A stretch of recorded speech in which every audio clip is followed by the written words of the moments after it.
Ahora sí. Bueno, bienvenidas y bienvenidos a este webinar que lo llamamos pues Justicia para Migrantes en tiempos de militarización de las fronteras.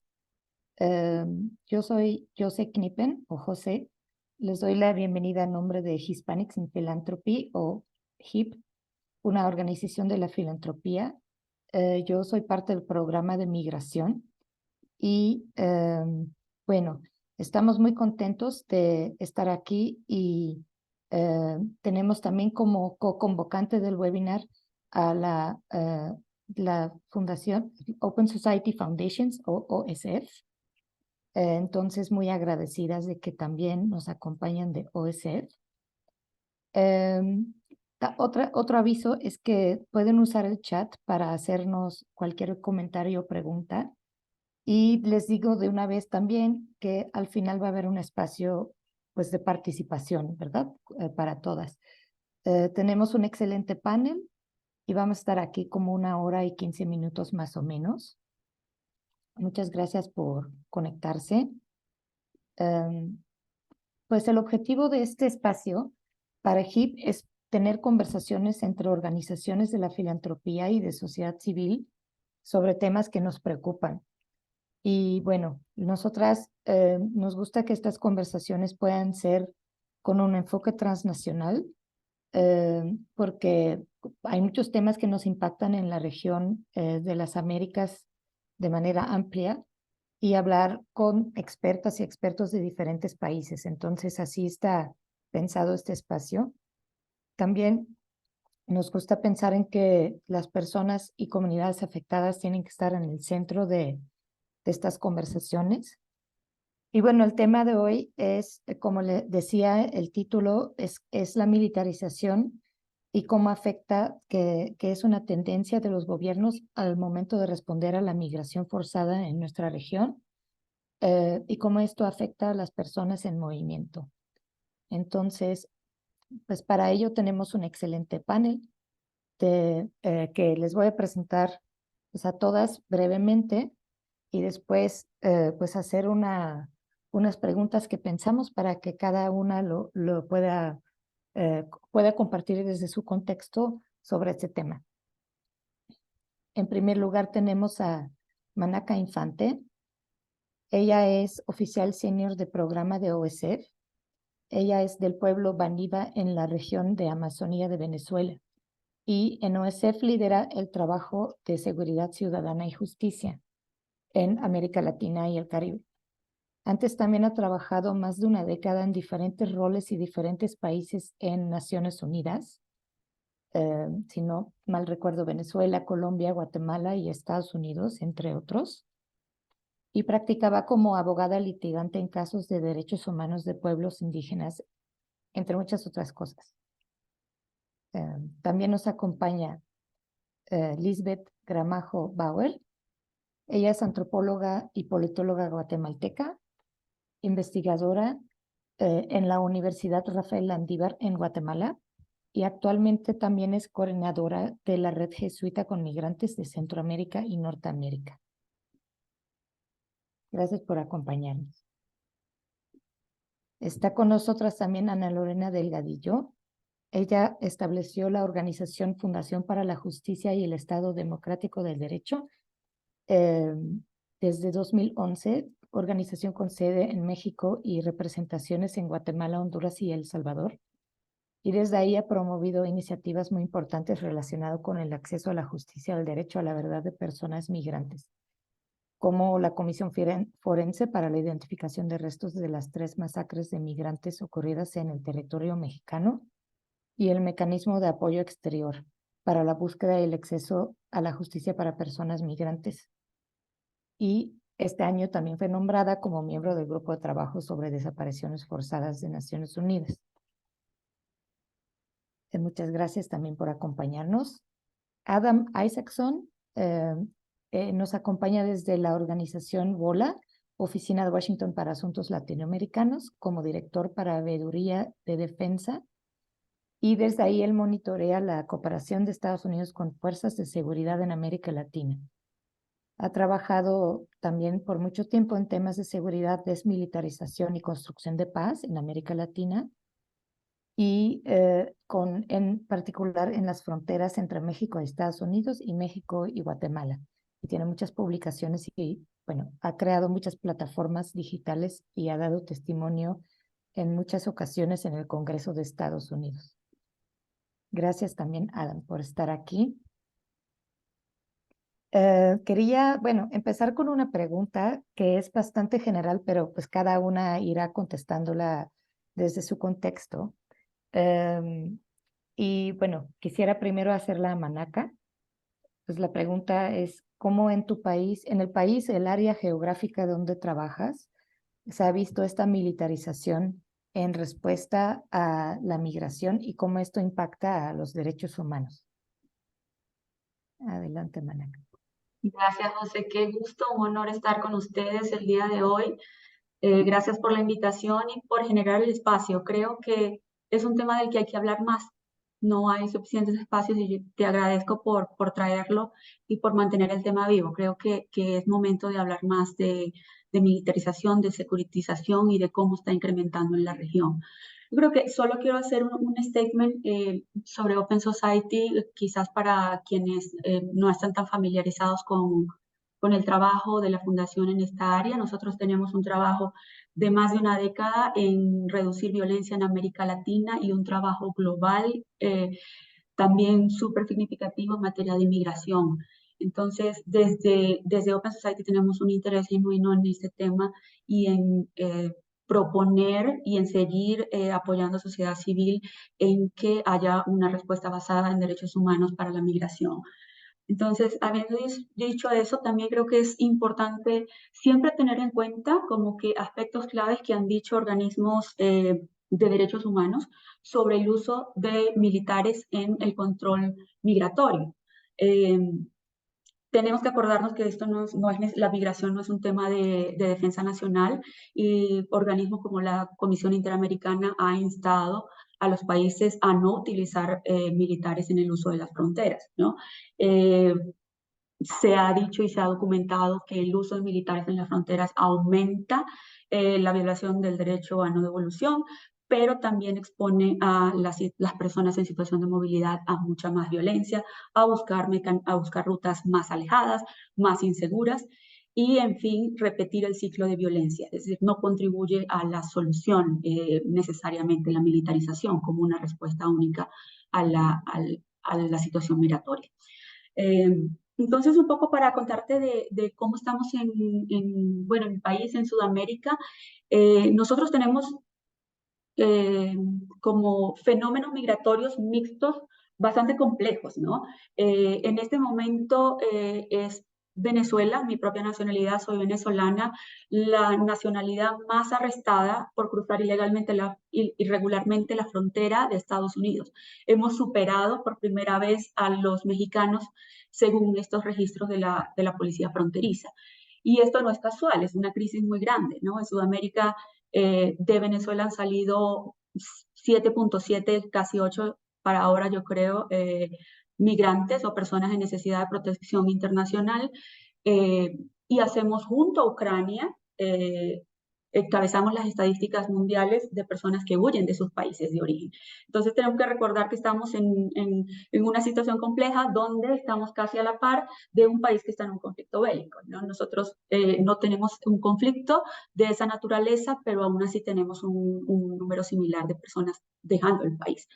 Pero la situación migratoria no solo es de Venezuela, hay otros países de Sudamérica que también están migrando hacia Estados Unidos y también de otros continentes. Tenemos personas de África, del Medio Oriente, llegando a países sudamericanos como una vía para llegar a Estados Unidos, ¿no? Y ante esta situación, países latinoamericanos han tenido respuestas militarizadas.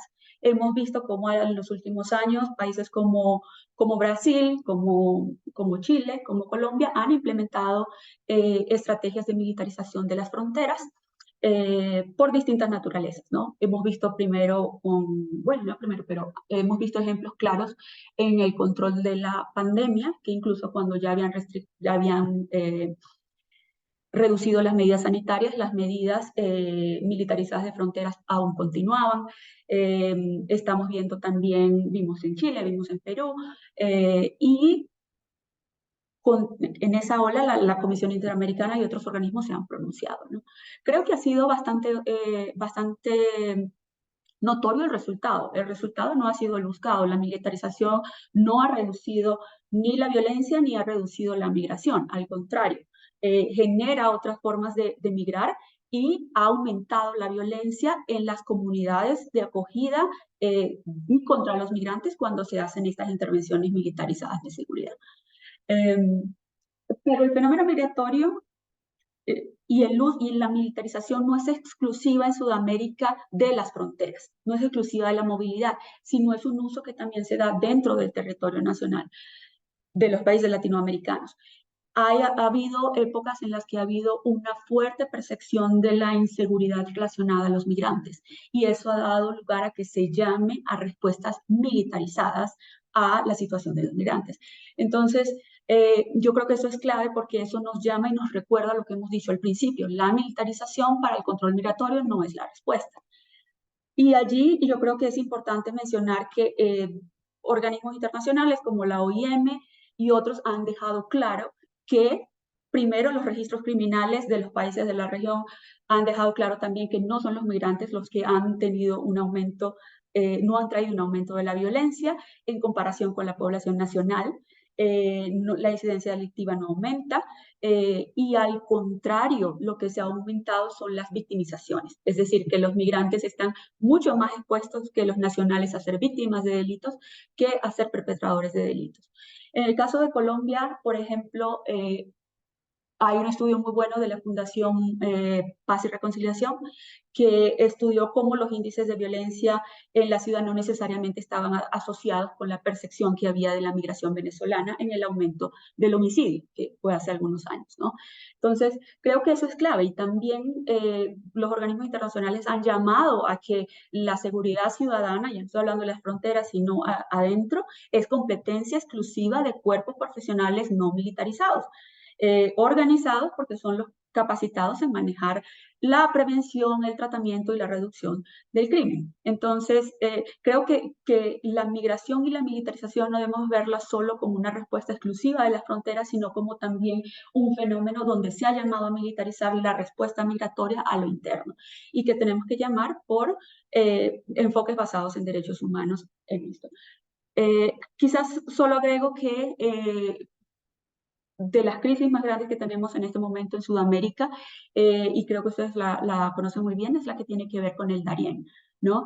En la selva del Darién, entre Colombia y Panamá, hay una situación donde están pasando cantidades que no se habían visto en años anteriores, antes que comenzara la magnitud de la crisis, como una vía Estados Unidos y la respuesta ha sido bien distinta.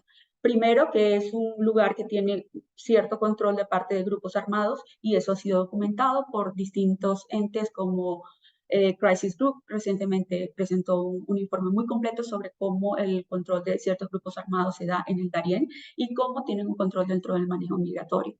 Del lado de Colombia han habido respuestas también con un enfoque militarizado esporádicas. Es como que no hay una presencia militar porque es imposible también, ¿no? Es un territorio vasto. Pero han habido intervenciones muy esporádicas que al contrario han llegado a generar mucha más violencia dentro de la región. Del lado de Panamá, como saben, Panamá no tiene un ejército, pero tiene una policía, una guardia migratoria, el SENAFRON, contra la cual han habido denuncias de abusos serios por parte de estos funcionarios en los centros de recepción de migrantes. Entonces, podemos ver que en la crisis del Darién no necesariamente, a pesar de que hay esfuerzo y a pesar de que ha habido mayor coordinación, no necesariamente se ha traducido en que hayan esfuerzos concretos para mejorar la respuesta migratoria. Entonces, quizás yo creo que el llamado en este momento en Sudamérica es que la respuesta que hemos visto es que no ha funcionado y continuamos tomando la misma respuesta una y otra vez para solucionar el mismo problema de forma militarizada. Entonces, no sé cuánto tiempo más queda, si me queda, José, pero te devuelvo el micrófono. Gracias. Te iba a decir si querías tomar otro minutito, pero también podemos pasar a Lisbeth y luego volver. Gracias, Manaca, por, bueno, también señalar esto de que no es solamente una cuestión de militares, pero de fuerzas de seguridad distintas. Y bueno, igual invitaría un poco a la reflexión para todas como qué significa y qué significa también cuando militares participan. Pero sí, claro, es algo más amplio también de participación de fuerzas de seguridad y también no solamente en fronteras, pero en diferentes espacios donde hay personas migrantes y personas refugiadas, ¿no? Entonces, bueno, pasaría el micrófono a Lisbeth Gramajo. Gracias. A mí me han pedido compartir con ustedes un poco la realidad en Centroamérica. Manaca ya nos ha compartido la mirada desde América del Sur y yo me centraré en el caso de Centroamérica. Una mirada desde Centroamérica sobre esta justicia para migrantes en tiempos de fronteras militarizadas. Y quería iniciar planteando con esta imagen, ¿verdad? Que nos muestra, y justo Manaca lo mencionaba, la migración en contexto de pandemia, ¿verdad? Cómo durante la pandemia por coronavirus vimos cómo el tema de migración, que si bien ya estaba, digamos, enmarcado dentro de este campo de la seguridad, pero cómo en pandemia se convirtió en un tema de seguridad nacional y de salud pública. Y vemos justo ahí esta imagen, que es una imagen tomada en Guatemala, donde vemos cómo ejército y policía, digamos las fuerzas de seguridad pública, están deteniendo una caravana de migrantes centroamericanos en su paso por Guatemala. Entonces, sí, llamar la atención de que la pandemia sí significó un antes y un después en el caso centroamericano. Vemos cómo con la pandemia se da un uso de los estados de excepción para contener, en este caso, caravanas de migrantes. Cómo las personas migrantes, pero también las solicitantes de protección internacional, empezaron a ser vistas, digamos, como amenazas o enemigos. Y aquí está el claro ejemplo, digamos, en la fotografía, en el caso guatemalteco, esta caravana de migrantes centroamericanos que no pudo continuar y se impuso, digamos, un estado de excepción en Guatemala que autorizó el uso de la fuerza pública, de estas fuerzas de seguridad, para detener esta caravana. Y vemos cómo esto incidió en que ahora la formación de caravanas vemos cómo inician en el sur de México y ya no desde Centroamérica, como había venido siendo, digamos, desde 2018 que empezamos a ver esta manifestación a través de caravanas. Entonces hemos visto ahora cómo desde el sur de México, desde Chiapas, empiezan a formarse estas caravanas de migrantes y ya no desde los países centroamericanos. Y aquí llamar la atención quizás en la región centroamericana sobre este uso y abuso de los estados de excepción. ¿Verdad? El caso no es solo Guatemala, este fue el ejemplo que yo elegí, pero hemos visto en los últimos años cómo en El Salvador, en Honduras, ya estos estados de excepción no son la excepción, sino que son la norma. Entonces hemos visto cómo se coloca un estado de excepción y se va prolongando y prolongando, no necesariamente en temas vinculados con migrantes, sino que ha sido usado también en casos de pandillas, violencia, delincuencia. Sin embargo, también, digamos, ha sido aplicado en estos casos vinculados a la migración internacional. Entonces, creo que como señalaba Manaca, sí, la pandemia significó, digamos, o configuró nuevamente, digamos, la migración en términos de seguridad nacional. Luego quisiera compartir también cómo es de complejo el tránsito a lo largo de Centroamérica. Ya Manaca nos compartía, digamos, se quedaba en el Darién, ¿verdad? Como esta zona selvática de alta peligrosidad, digamos, por sus condiciones propias del entorno. Sin embargo, como también el Darién es escenario de acciones por parte de diversos grupos delictivos que operan en esta zona del Darién, en esta zona fronteriza entre Colombia y Panamá. Y como bien lo han dicho muchos migrantes, cuando atraviesan, ellos nos dicen, bueno, el Darién no es la parte más dura, ¿verdad? Todavía después del Darién o más allá del Darién, todavía se debe recorrer toda Centroamérica con una complejidad y diversas maneras que han adoptado los estados centroamericanos de gestionar el flujo migratorio. Y ahí decir que, por ejemplo, países como Panamá y Costa Rica, pues han hecho estos esfuerzos por establecer una especie de corredor humanitario en donde dejan pasar a los migrantes. Sin embargo, pues sí se hacen cobros para el uso del transporte. Luego vemos, digamos, cómo en Honduras, por ejemplo, hay también pagos de sanciones administrativas o salvoconductos que les permiten transitar por el territorio. Sin embargo, hay países como Nicaragua y Guatemala donde, digamos, no hay una gestión migratoria oficial, digamos, o un pago, o un salvoconducto, o un transporte que les permita atravesar. Y lo que hemos oído de Nicaragua y Guatemala es cómo, digamos, el camino está plagado de diversas colectivos, digamos, grupos delictivos, pero también fuerzas de la seguridad, policías, militares, que les detienen a su paso y que hacen cobros irregulares, ¿verdad? Por ejemplo, en Nicaragua, en Guatemala, hemos escuchado de este pago de extorsiones para poder continuar el tránsito por territorio centroamericano. En Guatemala hemos escuchado también de procesos de detención y deportación a la frontera anterior si no se hacen estos pagos para poder transitar. Y entonces vamos viendo cómo en la región centroamericana se están quedando poblaciones atrapadas en distintos puntos de este trayecto migratorio, en donde, digamos, son zonas de alta peligrosidad, pero se combinan también con un abuso por parte de diferentes grupos delictivos del crimen organizado, pero también fuerzas de seguridad pública. También en el caso centroamericano es importante mencionar que en los últimos años hemos visto el proceso de externalización de fronteras y cómo esta frontera sur cada vez se está dirigiendo más al sur. En 2019 fue noticia estos acuerdos de cooperación para el asilo que firmó el gobierno de Estados Unidos de forma bilateral con el gobierno de Guatemala, de Honduras y de El Salvador, con esta intención de que las personas migrantes, en lugar de continuar su ruta hacia el norte, pudieran solicitar el asilo desde El Salvador, desde Honduras y desde Guatemala. Este fue, digamos, en la historia reciente, un primer intento, digamos, de externalización de esta frontera sur. Sin embargo, luego, digamos, estos acuerdos ya no se llevaron a cabo, pero ahora nuevamente en 2023 estamos escuchando, digamos, de estos centros de procesamiento para migrantes que se piensan o que se han instalado, digamos, en Guatemala, en Costa Rica y en Colombia. Y la idea es también, digamos, esto, ¿verdad? Cómo las poblaciones que van en tránsito hacia el norte hacen estas solicitudes de protección internacional desde estos lugares donde van recorriendo. Y aquí hay una imagen, por ejemplo, de cómo es el mensaje que aparece en la página web de estos sitios de movilidad segura. Y dice, ¿es usted ciudadano de Guatemala y se encuentra actualmente en Guatemala? ¿Es usted ciudadano de Cuba, Haití o Venezuela y se encuentra usted actualmente en Colombia? ¿Es usted ciudadano de Nicaragua, Venezuela y se encuentra usted en Costa Rica? Usted podría ser considerado para vías humanitarias y otros caminos legales hacia los Estados Unidos u otros países que puedan ofrecerle tales oportunidades, ¿verdad?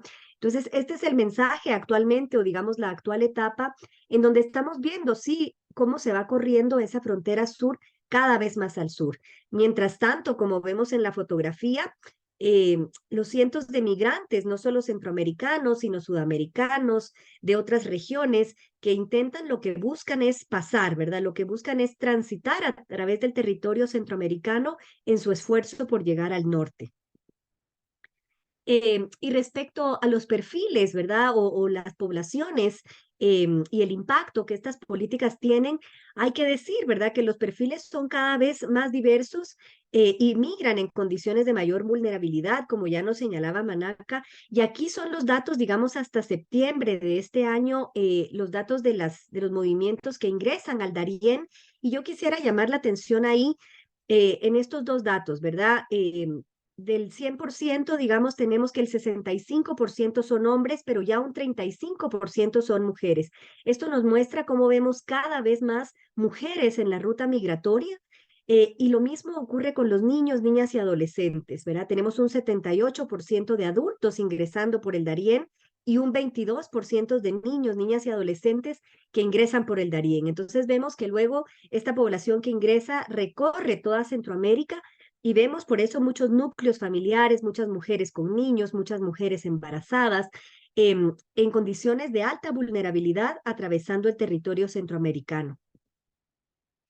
Y por último, me gustaría mencionar, digamos, el impacto que estas políticas migratorias tienen en las personas migrantes y sus familias. Y aquí quizá mencionar un caso paradigmático como es el caso de la masacre de Camargo en Tamaulipas, que fue en enero de 2021. Pero este caso nos sirve para ilustrar el impacto que estas políticas tienen en sus comunidades.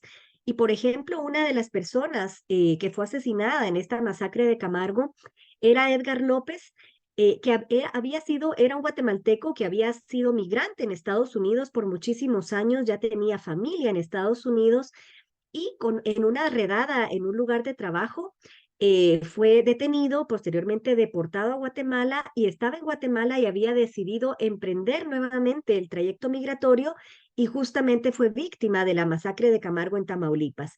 Y entonces, como nos dice la nota, vemos, verá, sí, cómo la deportación lo llevó a la muerte, verá, cómo estas prácticas finalmente conducen a la muerte y en este caso, verá, una de las víctimas de la masacre que había tenido toda esta historia migratoria anterior y ya había sido deportado, digamos, de los Estados Unidos después de haber estado ahí por más de una década. Y luego vemos esta otra nota donde nos dice la migración no se detiene en Comitancio a pesar de 16 asesinados en la tragedia de Tamaulipas.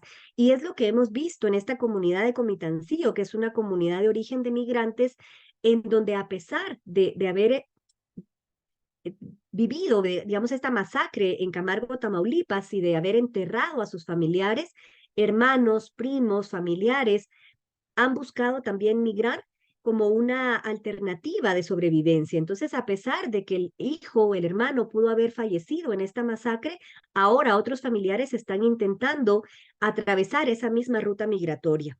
Entonces, como decía Manaca hace un momento, estas políticas migratorias, esta externalización, militarización, no necesariamente conducen, digamos, a una reducción del flujo migratorio, sino que vemos cómo impactan realmente en la vida de las personas migrantes y de sus familias. Vemos cómo a pesar de que de estos esfuerzos, sí, de externalizar la frontera, de militarizarla más, de securitizar el tema migratorio, esto no parece estar resolviendo la realidad en las comunidades de origen, las cuales se siguen viendo obligadas a migrar. Y en definitiva, vemos cómo la militarización en el tema migratorio definitivamente no es la respuesta. Ahí me quedaría para dar paso a los otros compañeros y luego poder dialogar. Muchísimas gracias, Lisbeth. Pues no me detendría yo tanto, pero quería solamente antes de dar la palabra a Ana Lorena mencionar, porque es algo que olvidé decir en la introducción, que su organización, la Fundación, hizo un estudio muy importante llamado Bajo la Bota, Militarización y Políticas Migratorias de México, que vamos a compartir en el chat por si no lo conocen, un link para que lo puedan consultar. Entonces, Ana Lorena, adelante. Pues muchísimas gracias, José. Muy contenta de estar aquí, de compartir con las compañeros y los compañeros esta reflexión.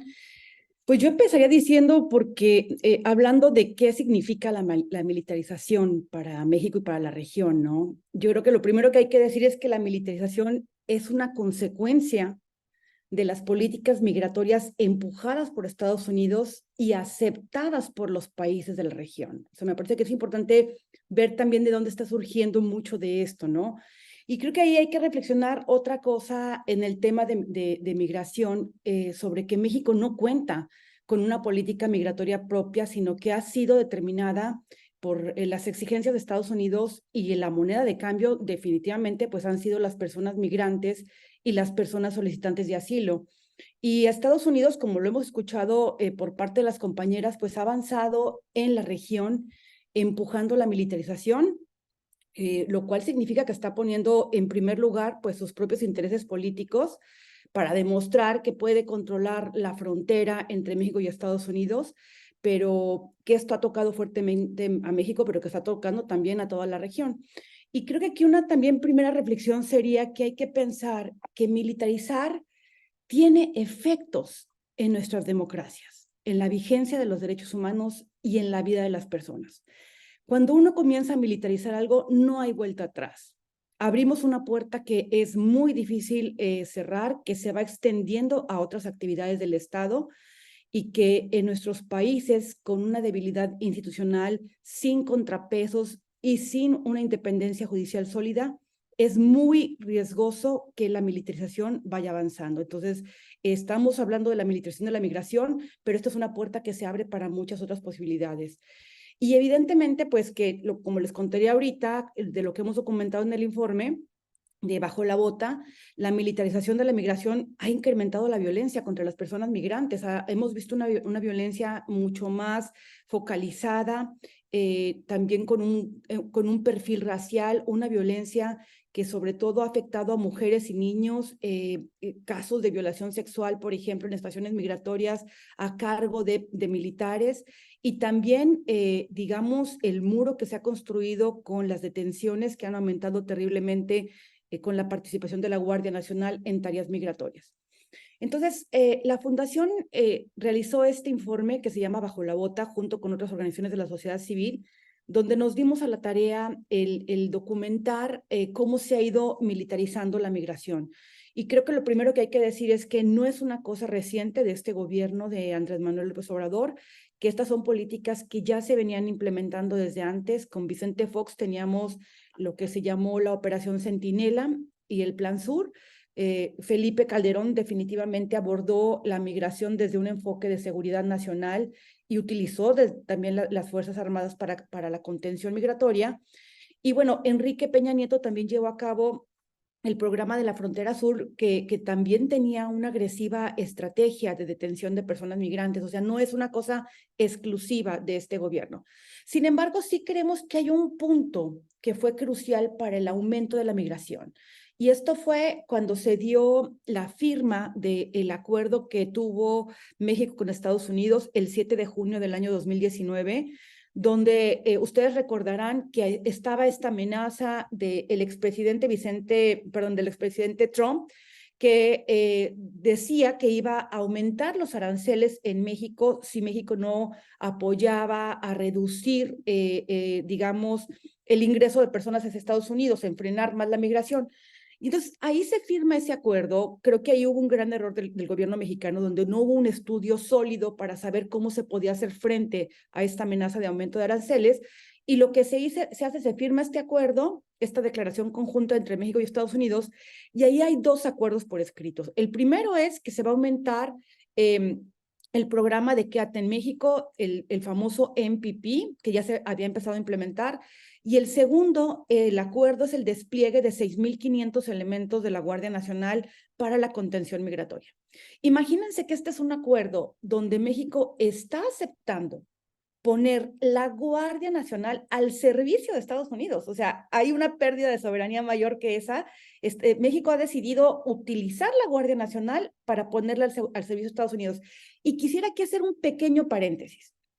Porque para quienes estamos en México, que nos oponemos a la militarización, se nos había dicho que la militarización se iba a utilizar para frenar la violencia. Y lo curioso es que donde hemos visto a la militarización ha sido enfocada en frenar a los migrantes, no realmente en resultados que tengan que ver con la disminución de violencia, porque además no hay evidencia donde se pruebe que la militarización reduce la violencia. Y un ejemplo muy claro es Chiapas y Oaxaca, que son entidades donde hay altos flujos de personas migrantes, donde hay una alta presencia de la Guardia Nacional, a pesar de que Chiapas, digamos, tiene un índice delictivo de los más bajos del país. Entonces, eso nos muestra que la intención de utilizar la Guardia Nacional no es para un tema de reducción de violencia, sino es para un tema de reducción del aumento, digamos, de la presencia de personas migrantes en México. Solamente para terminar la parte del acuerdo, porque me parece que es muy importante, yo creo que estos acuerdos tienen que examinarse con mayor detalle y tienen que pasar por el filtro de nuestro Poder Judicial. Desafortunadamente, lo que pasa en la región es que tenemos un Poder Judicial bastante débil y no un Poder Judicial sólido. La Fundación promovió un amparo en contra de los acuerdos migratorios. Es un amparo que promovimos en tiempos de la pandemia, además de todo lo que tardó la pandemia, el Poder Judicial, lo que se paró. En fin, hace más o menos un mes sale publicado, ya está en la Suprema Corte el caso, sale publicado el proyecto a cargo de la ministra Yasmín Esquivel, y es un proyecto que le da la razón al Ejecutivo, definitivamente, que lo que dice es que avala esta política como una política del Ejecutivo y llega a decir cosas tan incongruentes como que la Fundación no probó que los migrantes en México corren algún riesgo, a pesar de que presentamos informes de todo lo que ha pasado con las personas migrantes, Amicus de Human Rights First, que hizo la documentación de toda la población de MPP en la frontera sur, Amicus de organizaciones de Estados Unidos que están documentando todas las personas que llegan acá solicitando asilo, que han sido víctimas de secuestro, de desaparición, de violencia sexual. A pesar de todo eso, el proyecto venía en contra.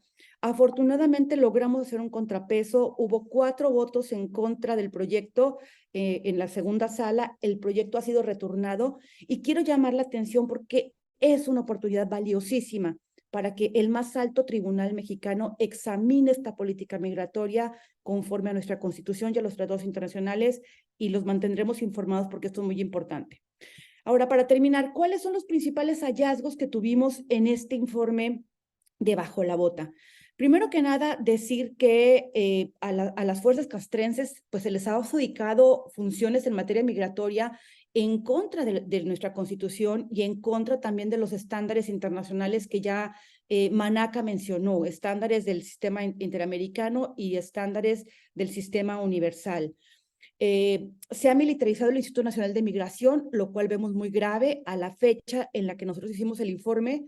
De 32 delegados del Instituto Nacional de Migración, 19 son o fueron militares, y aquí quiero llamar la atención en un caso muy reciente, el caso de la estancia migratoria de Ciudad Juárez, donde ustedes saben que murieron 40 personas y cerca de 27 resultaron lesionadas. La Fundación para la Justicia, que dirijo junto con otras organizaciones, como el Instituto para las Mujeres en la Migración, estamos representando ese caso, y nos pudimos dar cuenta de lo que implica que un exmilitar tenga a su cargo la detención de las personas migrantes, que ha sido muy, muy dañino, no solamente para este caso, porque también hay otros antecedentes de situaciones similares que ocurrieron antes en estaciones migratorias, donde no se tomaron las previsiones y donde no se tiene en cuenta que tener personal militar a cargo de estas estaciones, pues trae una lógica muy diferente a una lógica de apoyo y de auxilio a las personas que vienen buscando protección. La otra cosa que vemos muy grave es que en el momento en el que, digamos, tú tienes a militares desplegados en la República Mexicana para atender a las poblaciones más vulneradas, para detener a las personas más vulneradas, son personas que tienen una formación pues militar, que están entrenadas para atacar a los enemigos. Obviamente que esto trae graves consecuencias para la vida de las personas. Documentamos casos de detención arbitraria, obviamente, casos de violaciones al derecho al asilo. Las personas ni siquiera son preguntadas por qué vienen saliendo de su país, si requieren algún tipo de protección internacional. Vimos casos graves de violencia sexual, como les decía, hay casos, por ejemplo, de violación sexual cometido contra mujeres en estaciones migratorias a cargo de militares, un terrible perfilamiento racial, y una terrible violencia contra las mujeres y los niños. Tenemos casos también de ejecución. La Fundación está representando el caso de Cristóbal, que es uno de los migrantes que venía en un auto que fue atacado por la Guardia Nacional, disparado. Rompieron fuego en contra de estas personas. Cristóbal es un migrante de Cuba. Imagínense lo que implica para una familia de Cuba tener que luchar por el acceso a la justicia en México. Documentamos también que en muchos de los casos donde ha habido graves violaciones a derechos humanos, sobre todo ejecuciones, lo que hace el Ejército o la Guardia Nacional es orillar a que las familias firmen acuerdos reparatorios para que no den la batalla frente a la justicia. Entonces, esto lo que trae como consecuencia es que hay una impunidad que también se está generando alrededor de los casos de las personas migrantes. Y bueno, la compañera ahorita nos narraba el caso, por ejemplo, de Camargo, que es un caso que también representa la Fundación. decir que es muy complejo cuando tenemos este tipo de casos donde está implicado el ejército, donde están implicados las fuerzas públicas en ejecución de migrantes. La Fundación representa 5 casos de masacres de migrantes, entre ellos el caso de Camargo, el caso 72, fosas clandestinas, Cadereyta y actualmente el caso de la estancia de Juárez. Pues lo que vemos es que no hay ningún tipo de interés ni de decisión política por parte de las fiscalías de investigar. Entonces, por una parte, tenemos un incremento de la violencia al utilizar a las fuerzas militares, pero por otra parte también tenemos un incremento de impunidad. Entonces, decir que si se cree que utilizar a los militares es una estrategia para frenar la migración, esta es una estrategia fallida. Los migrantes no van a dejar de cruzar los territorios para llegar al destino que quieren llegar. Uno de los casos de las familias de un venezolano, por cierto, del caso de la estancia de Ciudad Juárez, un sobreviviente nos decía, cruzaría 2 veces el Darién antes de cruzar el territorio mexicano por todo lo que implica de los riesgos continuos del crimen organizado presente en toda la región. Entonces, creo que si no es una estrategia que está funcionando, lo que sí deberíamos de llamar la atención es el interés de los Estados Unidos en seguir impulsando en la región la militarización con las graves consecuencias que esto trae para nuestras democracias tan débiles y para la vida y la integridad de las personas migrantes. Muchas gracias. Muchas gracias, Ana Lorena, y bueno, al equipo de la Fundación por siempre estar cerca de las víctimas. Ahora el reto grande para Adam es un poco compartir pues ya se ha mencionado varias veces a Estados Unidos, el rol de Estados Unidos en todo esto. Te paso la Y palabra. pues ahí voy yo. Gracias, José, y gracias a OSF también por esta invitación. Voy a compartir mi pantalla y siempre hablo un poco raro mientras comparto, pero aquí va. Ya, bueno, yo soy Adam Isaacson y bueno, yo he pasado como los primeros 15 años de mi carrera trabajando en el tema de las ayudas militares y policivas de Estados Unidos en América Latina. He pasado los últimos 15 años de mi carrera trabajando las fronteras y la migración, y los dos temas se sobreponen mucho. Es un poco difícil decidir cuándo empezar esa narrativa de cuándo inició la militarización de la política de seguridad fronteriza de Estados Unidos. Tal vez se empieza en el año 1924, cuando se formó la patrulla fronteriza en un momento de extrema limitación a la migración. Pero digamos 1994, durante el gobierno de Bill Clinton, cuando se empezó a construir los primeros muros grandes en San Diego y en El Paso, y la patrulla fronteriza publicó un documento de estrategia hablando de la prevención a través de la disuasión, prevention through deterrence. Una doctrina que más o menos dice que si la migración puede ser difícil y peligroso y doloroso y miserable, tal vez menos migrantes intentarían venir. Pues eso ha llegado a causar muchos muertos de migrantes en los desiertos, en los ríos, sobre los muros, pero no ha bajado para nada la migración. Pero hemos seguido, nuestro gobierno ha seguido en esa línea. Hubo un gran reforzamiento o build-up de manera bipartidista de la seguridad fronteriza desde los años 90, desde los años de Bill Clinton. Una quintuplicación del tamaño de la patrulla fronteriza en cuestión de 20 años, la construcción de cientos de millas de muro, ampliando mucho la capacidad de centros de detención, mermando las libertades civiles en la frontera. Durante el gobierno de Bill Clinton y especialmente después del 11 de septiembre, eso ha seguido. Trump, como ven en ese gráfico, no pudo incrementar la patrulla fronteriza bastante mucho, aunque quiso hacerlo, porque fue difícil encontrar a bastantes candidatos quienes satisfacieron la verificación de antecedentes y el tema de polígrafos. Pero lo que pasó es que mientras estaban incrementando todo eso, el perfil de migrante cambió drásticamente, de una manera de que no estaban preparados. Antes de 2012, el migrante típico promedio fue un adulto soltero, muchas veces varón, de México. Y llegando ahora, el migrante típico es una familia con niños o un adulto soltero pidiendo protección, entregándose a las autoridades de Estados Unidos en vez de buscando esquivarlos y muchas veces con necesidades humanitarias muy fuertes.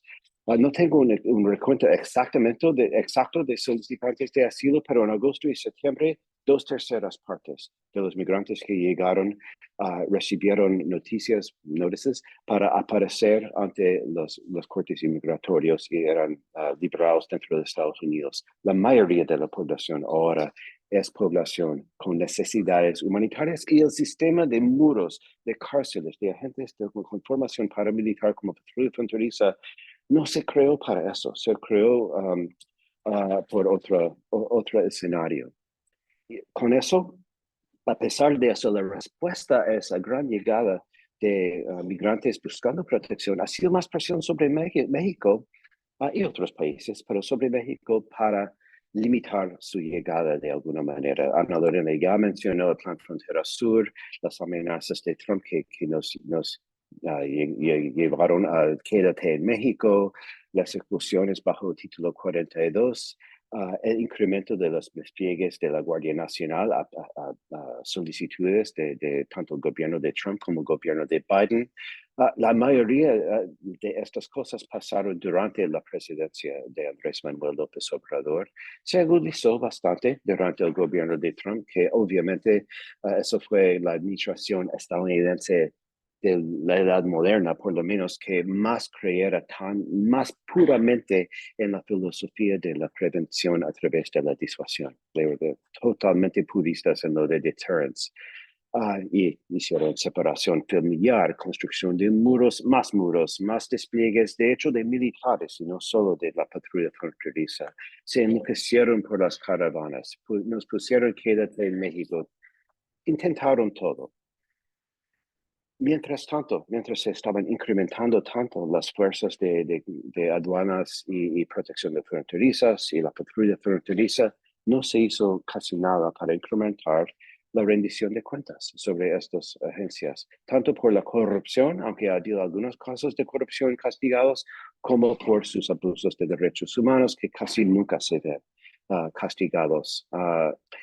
Desde 2020, solamente en estos años, contamos 13 incidentes fatales de uso de la fuerza que son realmente cuestionables, varias persecuciones vehiculares fatales que no parecen seguir las políticas normales de uso de la fuerza, varios otros incidentes no fatales pero bastante graves. Ninguno de ellos ha dado lugar a un castigo significativo de los agentes implicados, ni administrativo ni criminal. Y hemos contado, además de eso, casi 400 otros abusos que podemos llamarlos como cotidianos, como dar patadas a niños para despertarlos en los pisos de las estaciones de la patrulla, o confiscar pertenencias muy valiosas, o deportar a familias en la madrugada, en la noche, o negar acceso a atención médica. Vaya al sitio borderoversight.org y pueden encontrar un base de datos de esos casos.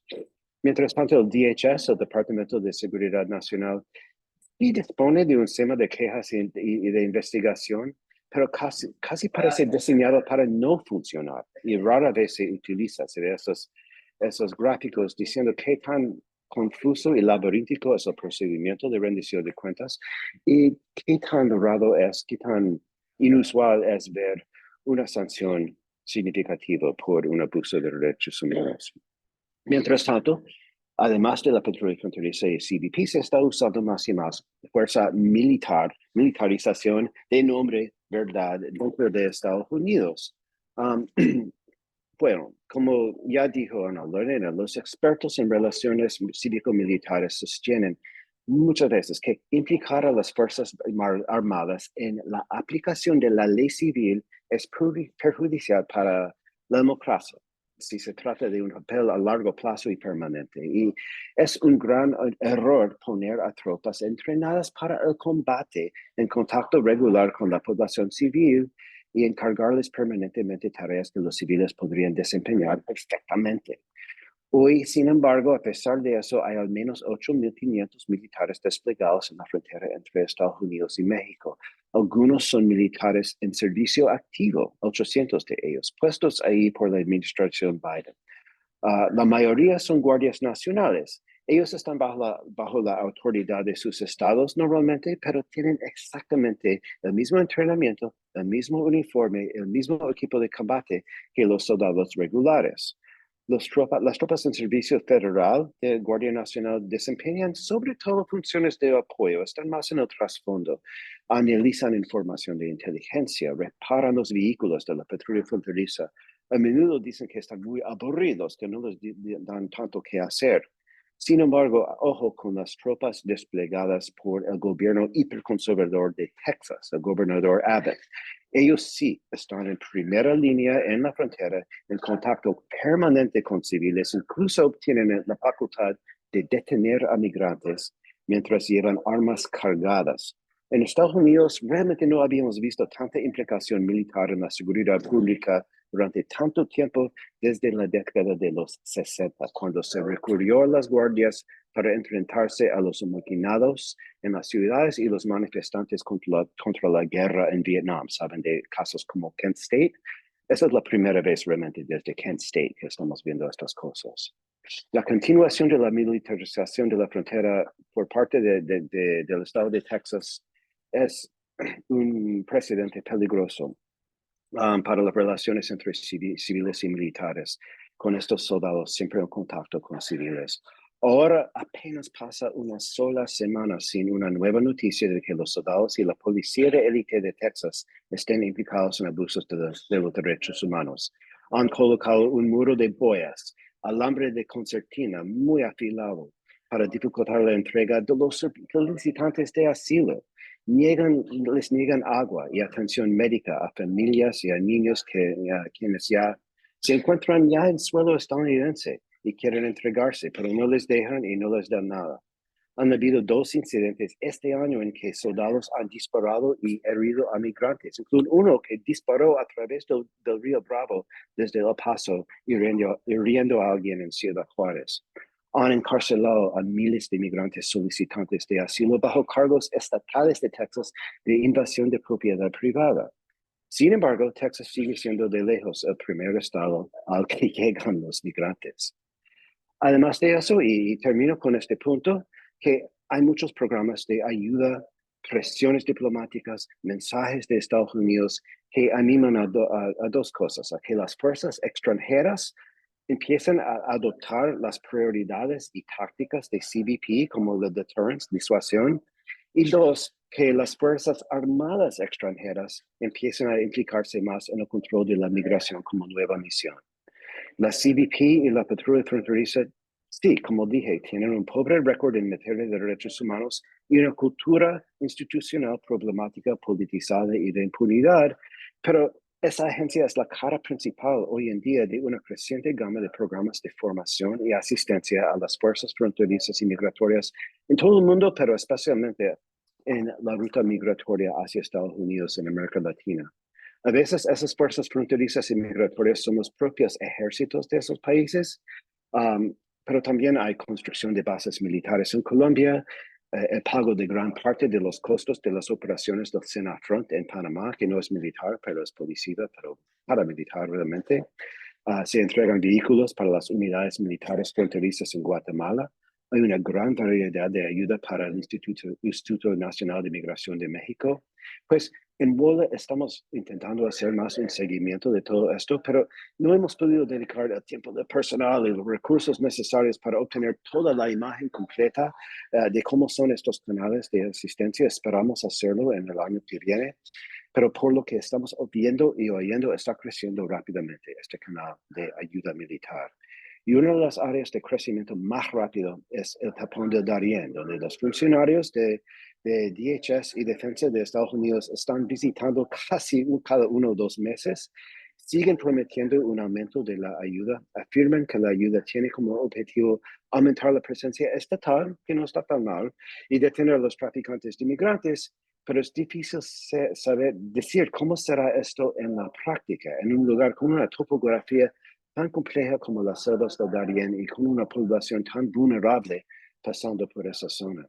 Debemos seguir este asunto muy de cerca. Y con eso les empiezo a dejar de compartir pantalla, si me deja.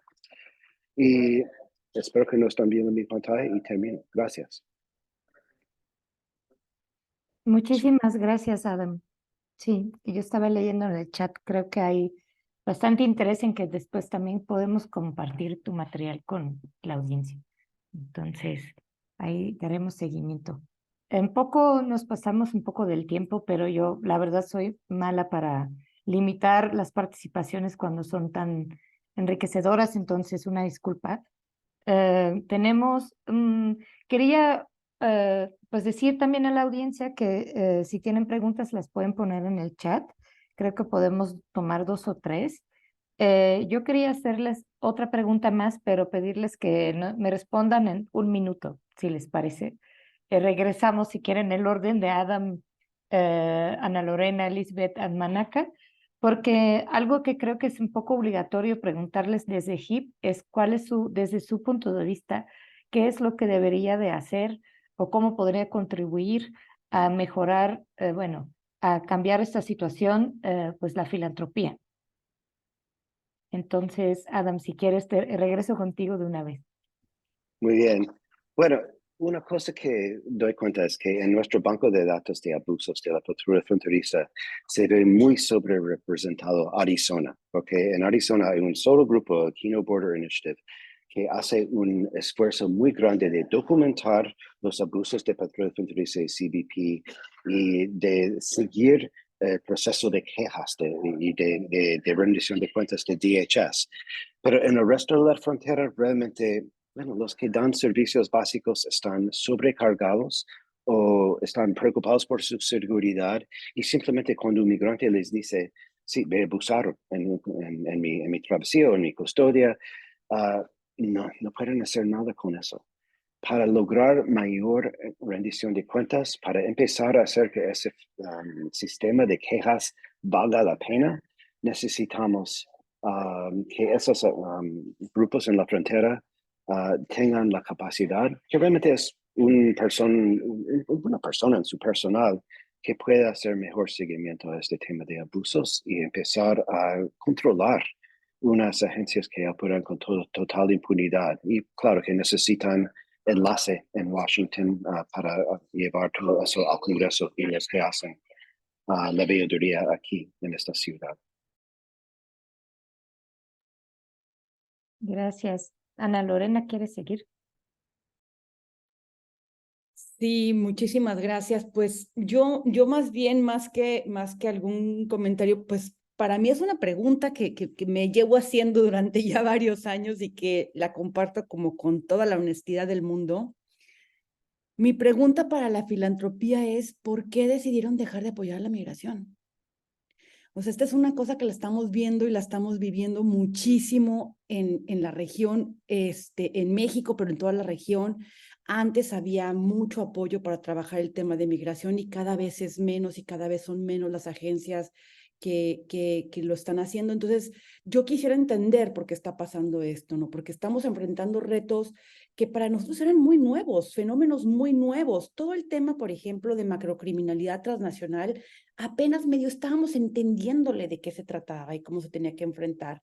Las víctimas transnacionales, ¿qué es una víctima transnacional? Apenas medio estábamos viendo cómo hacíamos para coordinarnos regionalmente y nos quedamos como en el camino, ¿no? Yo creo que ahorita hay insuficiencia de recursos para enfrentar problemas que son tremendamente complejos y que requieren una coordinación a nivel transnacional. Entonces, para mí es una primera pregunta de por qué pasa eso. Nosotros mismos, por ejemplo, que hicimos el informe de Bajo la Bota 1, estamos batallando muchísimo para encontrar fondos para hacer la segunda parte. Son estudios que requieren muchos recursos, que requieren gente, simplemente todo el tema de transparencia y acceso a la información, que ustedes saben, obtener esta información cuando además viene el ejército es sumamente difícil, hay que litigar los casos, o sea, nos enfrentamos a un montón de cosas donde requerimos realmente contar con eso. Entonces, Yo creo que aquí eso es importante, o sea, que nos sigamos haciendo la pregunta de cuáles son las decisiones de la filantropía ven a apoyar que yo creo que hace falta ver todo lo que tiene la migración y todos los retos que nos representan, ¿no? Aquí vemos temas que se relacionan con género, niñez, racialidad, población indígena, cambio climático, crimen transnacional, acceso a la justicia, trata, tráfico, impunidad y debilidad de fiscalías, militarización, independencia judicial.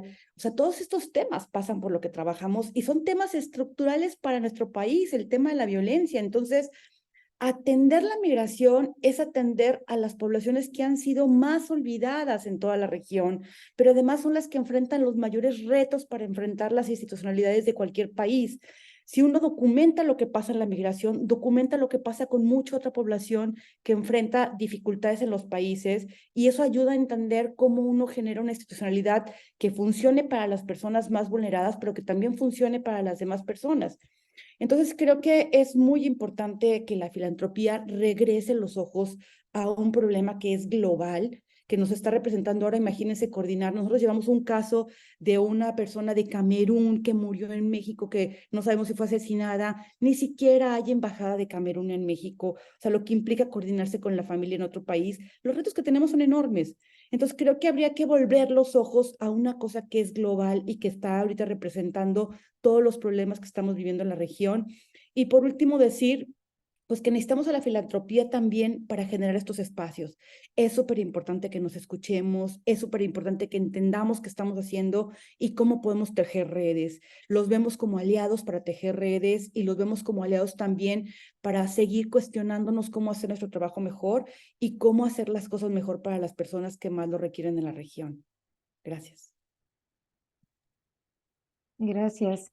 Yo vi, Lisbeth, así como afirmar lo que estabas diciendo. ¿Qué quisieras agregar de tu parte? Sí, sí, estoy de acuerdo con lo que ha expuesto Ana Lorena y Adam, y quizás añadiría, digamos, a este tema, cómo en este contexto donde estamos viendo estas poblaciones migrantes atrapadas, digamos, desde el Darién hasta el norte, como hemos visto en esta sesión, mucha de este trabajo de asistencia y acompañamiento a las personas migrantes lo está haciendo organizaciones de sociedad civil, organizaciones humanitarias, de iglesia. Entonces vemos, digamos, una total inacción de los estados a lo largo del corredor migratorio Centroamérica y Norteamérica, y quienes están haciendo esa labor de protección de los derechos humanos de las personas migrantes son estas organizaciones que por lo general cuentan con recursos escasos. Entonces, sí, yo quisiera decir, llamar la atención, digamos, en este momento, quienes están levantando la voz en favor de los derechos de las personas migrantes, pues son muchas organizaciones, pero con recursos escasos, digamos.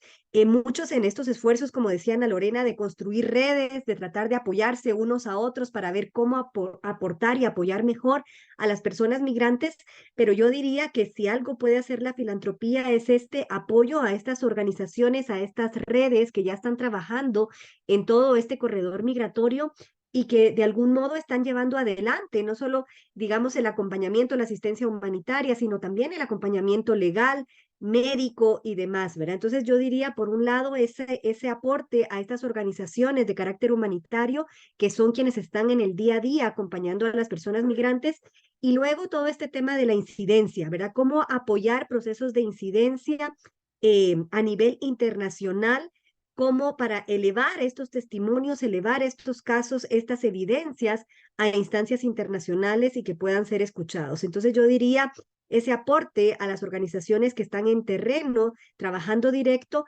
pero también todo el esfuerzo para elevar casos y denuncias a nivel internacional.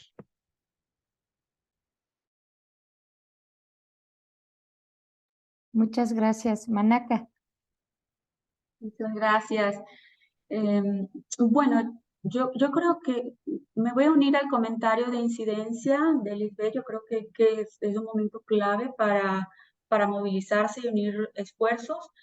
Desde la filantropía, concretamente, creo que eso puede ser más efectivo si hacemos algunas cosas. Una, yo creo que podemos transversalizar el tema migración en las áreas de trabajo. Así como tenemos un enfoque racial, un enfoque étnico en nuestros apoyos, podríamos tener un enfoque más claro sobre migración, porque es un tema que está afectando donde incidimos. Por ejemplo, si trabajamos en justicia climática, tenemos que tener un componente migratorio, porque está afectando, porque tiene una incidencia en la justicia climática. Si estamos trabajando en reducir violencia, por ejemplo, hay un componente de migración. Entonces, yo creo que eso nos permite tener una visión más integral a la hora de hacer un trabajo programático, ¿no?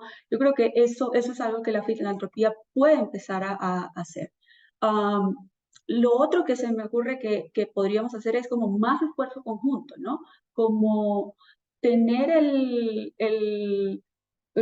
la capacidad, porque también es un tema de capacidad, de recursos, de personal, de todo, de poder unir muchos más esfuerzos entre organizaciones que son donantes para tener como objetivos específicos de incidencia donde realmente podamos tener hacer una diferencia en el terreno. Entonces, creo que llegar a ese punto tampoco es fácil, pero hay que hacer un esfuerzo en hacer trabajos más conjuntos. Otro tema que tengo que ver, y es que cuando hablamos de donantes, cuando hablamos de filantropía, estamos hablando de dinero que es limitado en el tiempo, ¿no? Entonces, cuando es limitado en el tiempo, es más difícil ir a las causas estructurales que obligan a las personas a desplazarse de manera forzada. Sin embargo, a ello tenemos que trabajar, ¿no? Tenemos que usar la abogacía, usar las técnicas y las estrategias que tenemos para poder contribuir a resolver las causas estructurales, ¿no?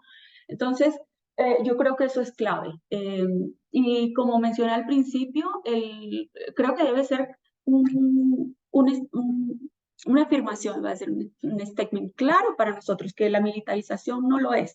Así como desde mi trabajo en temas de violencia, digo, la seguridad ciudadana es una función de carácter civil, tenemos que decir, la respuesta a la militarización es una función que no es militar, que quizás parte de la respuesta puede ser militar cuando se trata de crimen organizado, porque es parte de su función, pero no como la respuesta al fenómeno migratorio como tal, ¿no?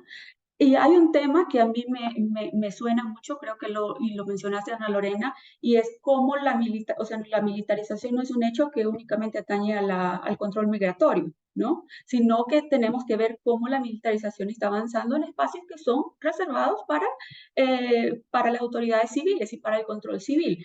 Entonces, si ya tenemos una respuesta militarizada es porque ya ha tomado otros espacios. Entonces creo que eso es también un tema de análisis, ¿no? Para verlo. Quizás lo dejaría ahí porque creo que he tomado algún tiempo. Adelante. Muchísimas gracias. Bueno, un poco parte de la filantropía por esa necesidad de seguir apoyando a la migración de manera general, estamos haciendo estos espacios también. Y lo vamos a compartir ampliamente también con nuestros aliados de la filantropía. Entonces, solo quería retomar rápidamente algunas cosas que están en el chat. Hay una pregunta y hay un par de recomendaciones y comentarios ahí. Entonces, les voy a pasar la pregunta. Pues en general, yo creo que sería más dirigido a quienes trabajan en Estados Unidos y en México. Es una pregunta sobre Texas y la frontera de Texas con México. Yo creo que la leyó ya Adam, pero tal vez también para Ana Lorena, tiene que ver con que las autoridades de Texas han evadido su responsabilidad, bueno, la autoridad del Estado central y también están tratando de negociar con autoridades mexicanas en el estado colindante, ¿no? Y si alguna de las panelistas pueden pues dar como más, pues reflexionar sobre cómo ha esto impactado del lado mexicano y si hay algún riesgo potencial de esto que está haciendo el gobierno tejano. Entonces, yo no sé, perdón que les señale, pero creo que sería un poquito para posiblemente Adam y Ana Lorena. Gracias. Puedo dar el primer corte y pasar a Ana Lorena. Bueno, lo que ha hecho Greg Abbott en Texas no es para nada popular en México. Veo al gobierno de AMLO mismo ha criticado bastante fuertemente, al menos de manera retórica, lo que ha hecho varias de las políticas que ha implementado Greg Abbott. no critica tanto lo que ha hecho el gobierno de Biden. Pero, bueno, un ejemplo, por ejemplo, es que han puesto varias quejas y intenciones de oponerse formalmente a la famosa muralla de boyas que ha puesto Abbott en el río entre Eagle Pass y Piedras Negras. A nivel de gobernadores es probablemente un poco más variable. Muchos gobernadores dependen fuertemente económicamente en su relación con Texas y no quieren criticar bastante fuertemente. Y yo diría, tal vez estoy mal, pero creo que el gobernador Riquelme de Coahuila a veces ha apoyado algunas de las cosas que está intentando hacer Greg Abbott. Pero los gobernadores también se quejan cuando Abbott hace cosas como inspecciones de seguridad, entre comillas, que hacen muy difícil llevar carga de México a Texas. Pero me imagino que Ana Lorena sabe más cómo está recibiendo todo eso dentro de México. No, yo creo que aquí una cosa que para nosotros es muy importante frente a este posible acuerdo que se está empujando y frente a otras que puedan surgir, cuáles son los contrapesos que se pueden generar. Porque efectivamente puede ser que haya una especie de alianza entre los gobernadores, entre el gobernador de Texas y los gobernadores de Nuevo León y de Coahuila, porque es una relación que así la han tenido todo el tiempo, pero la pregunta es, ¿a quién le toca hacer esto? O sea, si esto le toca hacerlo a Texas, si Texas tiene la autoridad y las facultades para hacerlo. Yo no sé mucho de leyes de Estados Unidos, pero me imagino que eso está un poco más cuando tiene que ver con límites de frontera con la federación que con el estado. No sé cómo esté regulado, pero con México pasaría lo mismo. O sea, es una decisión que no puede tomar un estado de la República, que es una decisión que se tendría que tomar desde la federación. Y para mí, más allá de quién tome la decisión, es quién la puede revisar y que la decisión pueda ser revisada. Porque si es una decisión que afecta a la Constitución y que afecta a los derechos humanos, tendríamos que tener los mecanismos para poder defender a las personas que no se pueden defender, que son las personas migrantes o las personas solicitantes de asilo. Entonces yo pondría el centro en eso y recordarles pues justamente este caso que tenemos en la Suprema Corte. Y aprovecho que tengo ahorita el uso de la voz para invitarles. El jueves tenemos nuestra audiencia en la Comisión Interamericana a las 9:30 del caso de la estancia de Ciudad Juárez, del caso donde murieron 40 personas y 27 resultaron heridos. Vamos a hablar en general de lo que han sido estas políticas mortales y del tema de la impunidad alrededor, proponiendo una comisión especial para investigar todos estos casos. Y tendremos también un side event a las 10, por ahí en la página de la Fundación encuentran esta información, donde también hablaremos con gente de Estados Unidos que va a hablar de las políticas migratorias que también matan a las personas en Estados Unidos y en la región. Gracias. Muchísimas gracias. Bueno, solamente a lo mejor aclarar que creo que Robert nos está escribiendo desde El Paso. Y bueno, hay un comentario de Andrea que creo que nos escribe desde Tijuana y que creo que también se conecta un poco con qué pasa en la frontera en el norte de México, que tiene que ver con un caso de hostigamiento a organizaciones y defensores de derechos humanos por parte de la Guardia Nacional y Instituto Nacional de Migración en Tijuana. Y ahí comparte un caso reciente muy grave del albergue Borderline Crisis Center. Entonces eso creo que pues se conecta, ¿no? Con lo que estamos hablando de qué sucede en México, bueno, frente a cierto tipo de presiones. Y pues gracias por todos los recursos. Ahí se compartió la recomendación de un libro de la periodista mexicana Marcela Turati sobre San Fernando. Y bueno, estaremos muy pendientes de la audiencia del jueves, Ana Lorena. También ahí podemos seguirlo en las redes de la comisión, ¿verdad?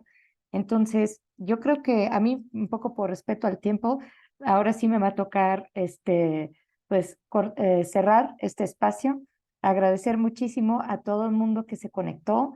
Vamos a compartir una relatoría en pues, 1 o 2 semanas con todas y la grabación y bueno, las presentaciones de quienes tuvieron. Bueno, otra vez muchísimas gracias a Adam, Ana Lorena, Lisbeth, a Manaka también por convocar este espacio con nosotros desde Open Society Foundations. Y bueno, desearles una muy linda tarde a todas. Muchas gracias, hasta luego. Muchas gracias, adiós. Fue buenísimo. Gracias.